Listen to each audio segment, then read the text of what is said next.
so much motherfucking design on right now. Bring it down, make it clap. I got 3 old thoughts, new block, wearing that thing. Bitches on my line, and you know. Halo everyone, Assalamualaikum warahmatullahi wabarakatuh. Perkenalkan, nama saya Delvita Sriwahyuningsih dari kelas 11 MIPA 2. Alhamdulillahirrabbilalamin, wabihi nasta'in ala umurid dunia waddin. Puji dan syukur, marilah kita panjatkan pada Allah Subhanahu wa Ta'ala, yang mana berkat rahmat dan hidayahnya sehingga kita diberikan kesehatan dan nikmat iman hingga hari ini. Salawat dan salam mudah-mudahan tetap dilimpahkan kepada junjungan kita, yakni Nabi besar Muhammad SAW, dengan lafaz Allahumma sholli ala Sayyidina Muhammad wa ala ali Sayyidina Muhammad. Yang terhormat Ibu Fitri Herni selaku Guru Bahasa Indonesia di kelas 11 MIPA 2 serta teman-teman yang saya banggakan. Adapun judul ceramah saya pada kali ini ialah dampak pergaulan bebas di era globalisasi. Pengertian pergaulan bebas. Pergaulan bebas adalah salah satu bentuk perilaku yang menyimpang dalam tanda kutip bebas. Yang dimaksud adalah perilaku yang sudah melewati batas-batas norma yang ada, seperti halnya pacaran ataupun seks bebas.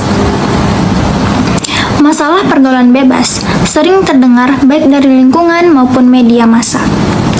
Remaja adalah masa peralihan dari kanak-kanak ke dewasa yang berusia antara 15 sampai dengan 24 tahun, yang merupakan individu labil yang emosinya rentan tidak terkontrol oleh pengendalian diri yang benar.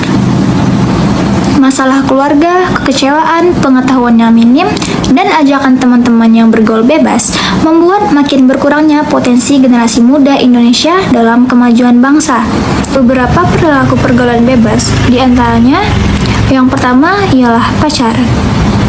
Perilaku remaja zaman sekarang berbeda jauh dengan remaja tempo dulu yang suka malu-malu dan takut dengan norma-norma dan aturan agama. Pergaulan bebas di zaman sekarang sudah bukan lagi hal yang dianggap tabu, lagi-lagi di kalangan remaja. Sungguh merupakan hal yang tidak bisa dipersalahkan lagi, karena remaja-remaja sekarang tidak mau dianggap ketinggalan zaman dan lebih menyukai tren mode dan mengikuti hal yang baru. Yang kedua adalah seks bebas. Setiap makhluk hidup melakukan seks untuk memperoleh keturunan agar dapat menjaga dan melestarikan keturunannya. Selain itu, tujuan seks adalah sebagai sarana untuk memperoleh kepuasan dan relaksasi dalam kehidupan bagi manusia. Kegiatan seks ini hanya boleh dilakukan ketika sudah ada ikatan yang sah antara laki-laki dan perempuan. Ikatan itu disebut dengan pernikahan. Hubungan seks yang dilakukan di luar pernikahan merupakan suatu pelanggaran terhadap norma-norma, baik norma agama maupun norma-norma yang berlaku lainnya, dan merupakan suatu perbuatan dosa yang besar dan sangat berat hukumannya. Seks bebas merupakan pengaruh budaya yang datang dari barat dan kemudian diadopsi oleh masyarakat Indonesia tanpa memfilternya terlebih dahulu. Kalau manusia melakukan kegiatan seks bebas, berarti derajat mereka tidak lebih dari hewan berwajah manusia. Karena manusia dianugerahi oleh Tuhan akal dan pikiran untuk dapat memilih mana yang baik dan mana yang buruk, dan mana yang pantas dan mana yang tidak pantas untuk dilakukan. Revolusi seks mencuat di Amerika Serikat dan Eropa pada akhir tahun 1960-an dan sudah mewabah masuk ke negeri kita ini melalui piranti teknologi informasi dan sarana-sarana hiburan lainnya yang semakin canggih. Sekarang, untuk mendapatkan suatu video, gambar, dan cerita-cerita tentang seks dan pornografi lainnya sangatlah mudah. Tinggal cari di internet dengan mengunjungi situs-situs yang menyediakan layanan dewasa tersebut. Selain itu, juga film-film dewasa tersebut juga sudah dijual oleh para pedagang kaset dan video. Dampak negatif perzinahan. Mengapa zina dilarang agama Islam? Islam melarang perbuatan zina karena dampak negatifnya yang sangat besar akibat buruk yang ditimbulkan akibat perzinaan ini. Di antaranya, yang pertama, dapat menghancurkan masa depan anak. Anak yang dihasilkan dari hubungan gelap atau perzinahan akan menghadapi masa kanak-kanaknya dengan tidak bahagia karena ia tidak memiliki identitas ayah yang jelas. Yang kedua, merusak keturunan yang sah bila perzinahan menghasilkan seorang anak atau lebih.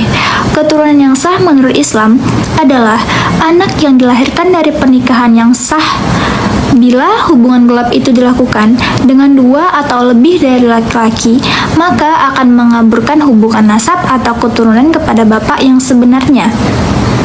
Yang ketiga, mendorong perbuatan besar yang lain, seperti menggugurkan kandungan, membunuh wanita yang hamil karena perzinahan tersebut, atau bunuh diri karena menanggung rasa malu karena telah berzina. Cara mencegah perilaku seks bebas. Berikut ini beberapa saran yang mungkin bisa dilakukan untuk mencegah perilaku seks bebas pada remaja. A. Peningkatan pada pemahaman agama. B. Adanya kasih sayang, perhatian dari orang tua dalam hal apapun, serta pengawasan yang tidak bersifat mengekang. C. Pengawasan yang perlu dan intensif terhadap media komunikasi. D. Perlu dikembangkan model pembinaan remaja yang berhubungan dengan kesehatan produksi. E. Adanya sikap tegas dari pemerintah dalam mengambil tindakan terhadap pelaku seks bebas. Kan dia bercanda. Jadi, kesimpulan ceramah saya mengenai pergaulan bebas di era globalisasi ini ialah seks bebas atau perbuatan zina sudah menjadi hal yang tidak tabu lagi bagi kalangan remaja dan mahasiswa di Indonesia. Kegiatan seks bukan hanya dilakukan oleh pasangan yang sah menurut agama dan hukum yang berlaku, akan tetapi juga dilakukan oleh para pelajar dan mahasiswa.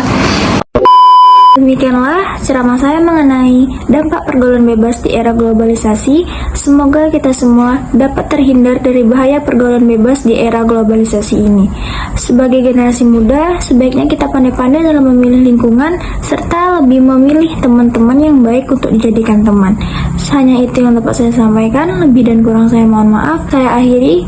Wabillahi taufiq wal hidayah. Wassalamualaikum warahmatullahi wabarakatuh.